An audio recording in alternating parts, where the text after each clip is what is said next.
চা রেডি। এই যে 2টো কাপ আমাদের, মাদের দিয়ে আসলাম। বুনু নেই, বুনু এখনো আসেনি। বুনু গেছে হচ্ছে প্রাইভেট পড়াতে, আসবে 5টার দিকে আসবে। এসে একটু চাটা খেয়ে আবার চলে যাবে। গেলাম, দিয়ে আসলাম। মার একজন এসেছে কাপড় নিতে, মা কাপড় দেখাচ্ছে। আর আজকে আমি চা করিনি, করেছে হচ্ছে অনিমেষ। কালকে শ্যাম্পু দিয়েছি, দেখো চুলটা দেখে মনে হচ্ছে কি তেল দেওয়া।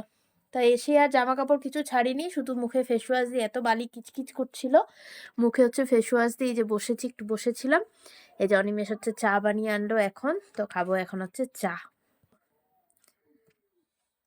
এত ঘুরিয়ে এত খাটি করানোর পরে বড় চা বানিয়ে খাওয়াতে হচ্ছে, দেখতেই পারছো তোমরা। প্রতিদিন তো আমি খাওয়াই, আজকে নাই করলা, কি হয়েছে? তো প্রতিদিন ঠিক তো আমি আছে, আর খাওয়াই। কি বানানো হয়ে গেছে, আর কথা বাড়িয়ে লাভ নেই।